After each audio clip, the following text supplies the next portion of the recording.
When we're unaware of thoughts, unmindful, they have so much power in our lives. They're really directing our lives. And yet when we are mindful of them, as I say, little more than nothing.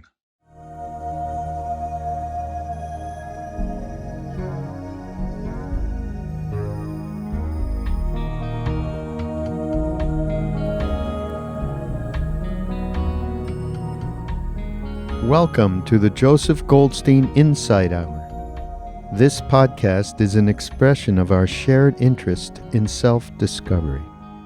Join Joseph as he shares his deep knowledge of the path of mindfulness. If you are interested in supporting this podcast, please go to BeHereNowNetwork.com/Joseph.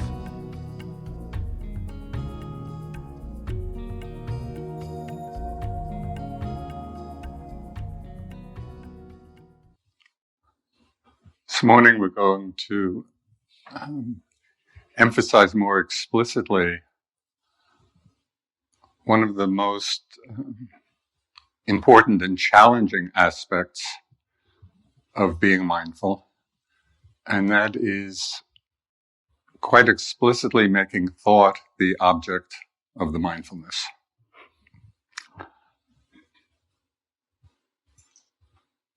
You've probably noticed that we live a great deal of our lives lost in the realm of thoughts. And we often take the thought to be the reality itself. And so, to a large extent, we're just living in the story of our lives. And the thoughts that come into the mind, like everything else, are conditioned by a lot of different things. Of our past and our upbringing and our education and society. So it's not that our thoughts are all original and unique to ourselves. It's just a phenomena of mind which has basically taken over. In this respect, the practice of becoming mindful that we're thinking, of recognizing that a thought is there and what a thought is tremendously freeing. Kind of takes us out of the box, of our own particular stories and perceptions. And we can see them more clearly and then assess in any particular moment, is this helpful, is it not helpful, instead of simply being carried away by the very many thoughts that are arising in the course of a day.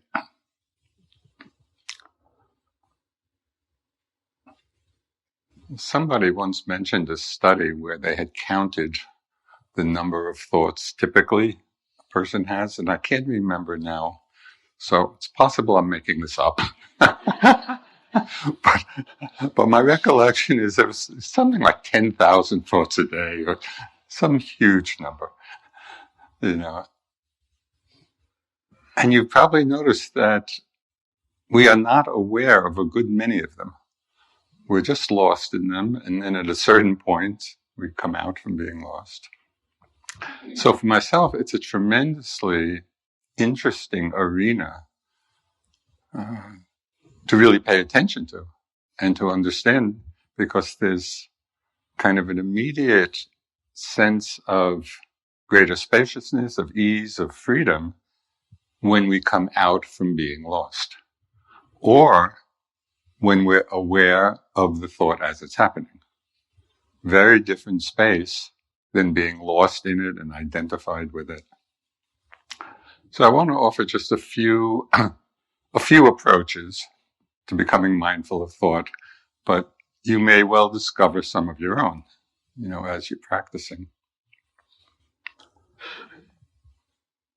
So one of the first things we can do is to pay attention to when we become aware that we're thinking. And simply to notice, are we aware of the thought as it just arises? Do we become aware of it in the middle? Do we become aware of it after it's over and we remember that we were thinking? We've already come out. And you may have experience of all three of them. Most likely, predominantly, the last one, right? Oh yeah, I was thinking. So it's not to be looking at this with any sense of judgment. It's just a way of focusing our attention and refining our awareness of thought as a process. So it's simply to notice, not adding a judgment about it, just to see.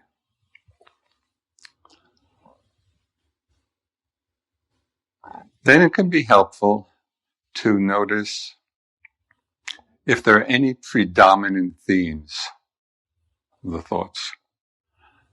Usually people have a top 10, maybe a top 5, I don't know.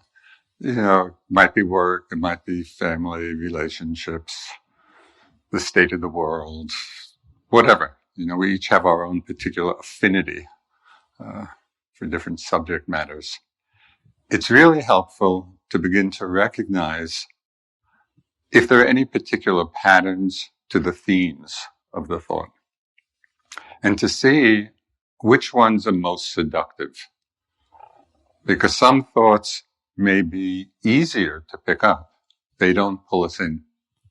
And other thoughts, for whatever reason, we're just seduced by them again and again and get lost in the story of it. If you can begin to notice, the top few themes anyway, it's helpful to recognize that, to set the intention in the mind, keep an eye out for these. So just at the beginning of a sitting, you're priming yourself to be mindful, be aware of those thoughts which most typically carry you away or you get lost in. Family tape, work tape, whatever it may be. One of the most prevalent themes for almost everybody are thoughts of past and future. These are very interesting thoughts to recognize as such, as thoughts, because it really begins to change in quite a profound way our notion of time. We tend to think of the past as being back there, in the future someplace ahead of us, and we substantiate these concepts. We make a thing of past and future, and it's very interesting to observe how much of our mental activity is involved in these big classes of thoughts.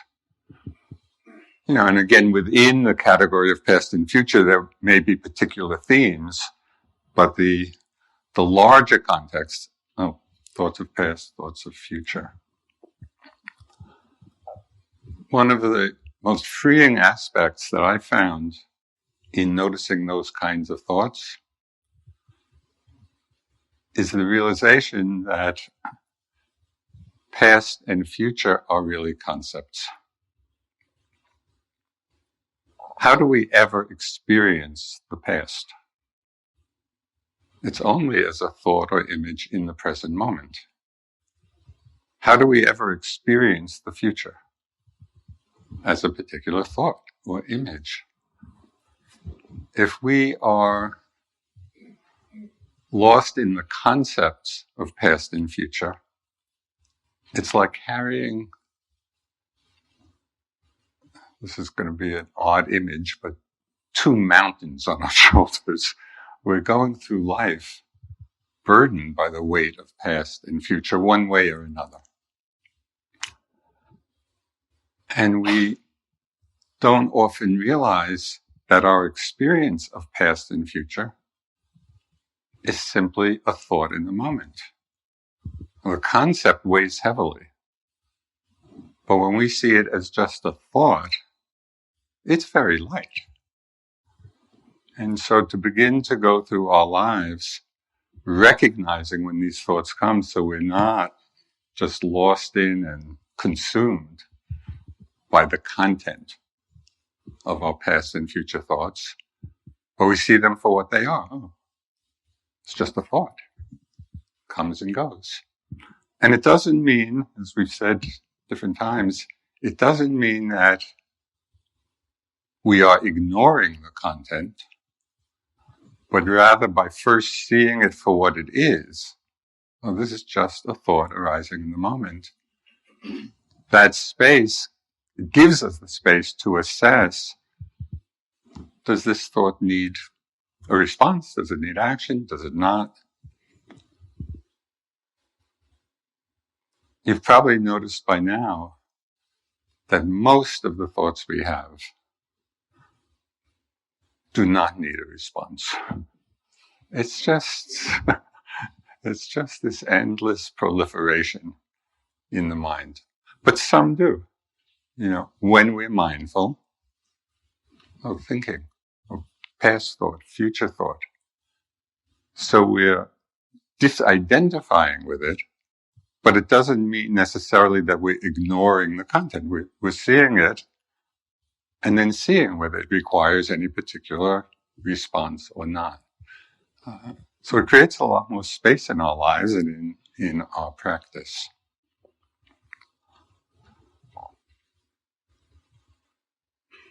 So first, noticing at what point in the thought process you become aware of it. Seeing if you recognize some number of predominant themes, and then setting the intention to keep an eye out for them because they are so seductive, so easy to get caught up in, and to make a note of that particular theme. As I say, work, family, relationships, whatever it may be. Pay attention as best you can to the arising of thoughts of past, thoughts of future, and seeing if you can remember in the moment as you recognize that, maybe a little tagline to reinforce it, just a thought. It's just a thought. Things get a lot lighter when we see thoughts for what they are. And in the service of that understanding, one of my favorite exercises with regard to thinking and thoughts, especially when there are a lot of them, which is fairly frequent, as the thoughts are running through the mind, to ask the question, what is a thought? So on this level, it's not about what the thought is saying. It's about looking at the very nature of thought itself. Right, so when thoughts are going through the mind, and then we can remember that question, well, what is this phenomenon? What actually is a thought? And that question helps direct our mindfulness to look directly, again, not at the content, but just at the nature of this phenomenon. Well, what is a thought? And my experience in doing that and looking at them is to see that thoughts, in essence, are little more than nothing. When I look at a thought, it's like a little blip, in the mind. You might call it an energy blip, taking the form of a thought. But when look, there's nothing much there. And yet, when we're not mindful of thought, we are creating a whole world, a whole reality, based on the content of what the thought happens to be. So it's quite remarkable that when we're unaware of thoughts, unmindful, they have so much power in our lives. They're really directing our lives. And yet when we are mindful of them, as I say, little more than nothing. So to me, this is a really fascinating way of applying mindfulness and investigation to a phenomenon that is just so impactful on our lives. Underlying all of these different suggestions is something that kind of I've been emphasizing, we all have a lot, is that one of the great powering forces in our practice is really interest. You know, if you become interested in this, then mindfulness is easy, you know, because of the interest. And so if we're sitting and we're kind of reminding ourselves, take interest in the nature of thought, in what the thought is saying, and when we pick it up, that interest is going to refine the quality of your attention, of mindfulness. So, have fun with all your thoughts. When we take a comfortable meditation posture, again, simply settling into the body, awareness of the body. There is a body. And we become embodied. We're here.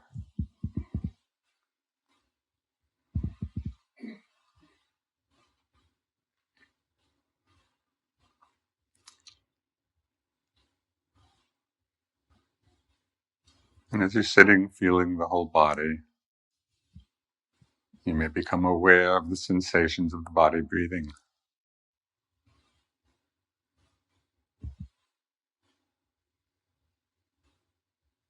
And be receptive, nothing to look for.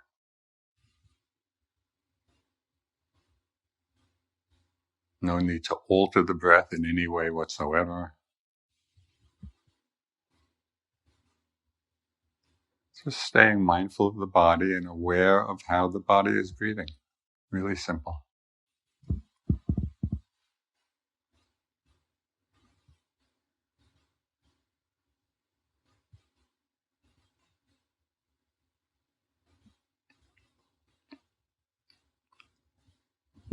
If other bodily sensations become predominant and are calling your attention, those sensations become the main focus of your attention. Tightness or pressure or heaviness, vibration, whatever it may be. We're just open to those sensations. See how they're always becoming otherwise.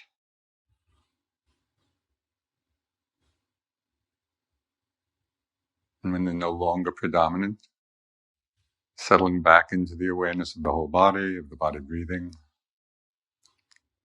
And if any strong mind state or emotion becomes predominant, maybe the hindrances, it may be more positive, wholesome states of mind.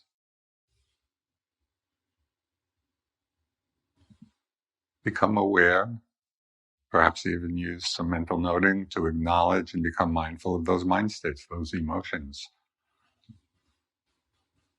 Simply something else to become aware of, how they're manifesting in the body, in the mind.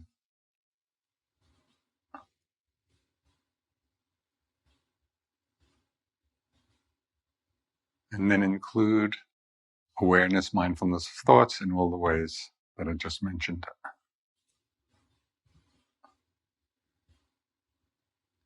If at any time it just feels like it's getting too confusing, too many things, you're not quite sure what to be aware of, simply come back to the awareness of the whole body sitting. Do you have any questions about the instructions, your practice? I feel like when I'm noting, I'm also thinking, so then I get confused about how to deal with the noting. That's all. Yeah. Yes. So the question was, in noting, realizing that noting is also just a thought, and how to deal with that with respect to being mindful of thinking. It is just a thought. You do not have to note thinking after making the note. But I think that you probably noticed there is a difference in the kind of thought it is. Because most of the thoughts that I was talking about in the beginning are the ones that are uninvited. We're just sitting and the thoughts are coming. The noting is an intentional thought. Right? And so embedded in that already is a kind of mindfulness. Right? And so I would keep it very simple. I kind of use the noting. But also remember that the noting should be very soft, like a whisper in the mind. It shouldn't interfere with the direct experience, but it connects us to the experience. Yeah. In the back. Some of my thoughts were actually really good. And I've noticed that Does good mean enjoyable? Enjoyable and actually useful. Uh-huh. Yeah. How do I deal with the judgment? Like, I'm judging them as good. And I've had, believe me, more than enough bad ones. Yeah. In the course of these days. And I'm finding that I'm adding that layer on top of it. Yeah. So the question was about noticing that some thoughts are useful or good or pleasurable and others are not. And seeing that the assessment of them as being helpful or not, good or not, is itself another layer of what's happening in the mind, how to deal with that. I think it's really different functions going on. So the assessment of whether a thought is useful or not, there's an aspect of wisdom in that. And so there is another mental process going on, but it's actually an aspect of mindfulness. Because you're mindful not only of the fact that you're thinking, but you're mindful of the content, right? And I think someone mentioned how one of the meanings of the Pali word for mindfulness, which is sati, means discerning what is wholesome and unwholesome. So all of that is embedded in mindfulness. I think what you might want to watch out for is how you're relating to the assessment. This is a wholesome thought, there's an unwholesome thought. That in itself is fine, but then, there I go again, another unwholesome thought. Right? So then you're building a whole reactivity to the assessment. That's not helpful, and so you would want to note that. Yeah. I have two related questions. One at a time. Going down that path of this is an interesting thought, I'm finding myself somewhat paralyzed with, do I just let myself keep going? No. Who knows what could come out of it? And then I'm like, well, Joseph would suggest not doing that. So what is the on-ramp back to either not experiencing that thought, or like, is it back in the body, inhabiting the body? Yeah. What's the right path? Okay, so the question was about what to do basically with thoughts that are interesting or useful. Or, fertile ground. Yeah, fertile ground. So a couple of things. One, simply to be aware that there is a meditative phenomenon called Vipassana brilliance.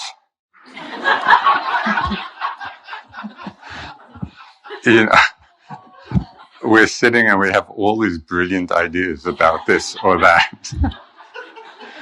And some of them may be, but some may not be.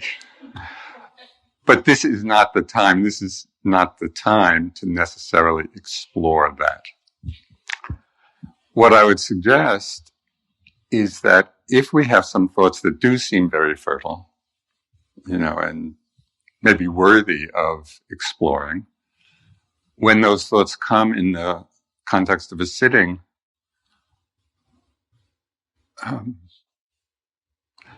what's the right word? Really note, kind of highlight that thought so that it's in your memory as something, okay, this would be worth exploring. And maybe after the sitting, not to do the exploration, but just to jot it down so you remember. If you do that in the midst of a sitting, of acknowledging that, I think you will remember till the end of the sitting. Because otherwise, you'll just be spending your time lost in thought, even if they are productive or useful, but it's not the purpose of the practice. So it is coming back to the body, to the breath, and not dragging yourself back, but it's just all gentle. Just acknowledge, oh, interesting thought. Okay, what is it? And then back. So it's very relaxed and open, but attentive. And remembering what the point of the practice is, which is basically to notice what's arising, whatever it may be, thoughts or images. And I meant to include everything I said about thoughts could be applied to images in the mind. To recognize what's happening, to see its impermanent nature, that's really the essence. But you can accommodate, those interesting thoughts in the way I mentioned.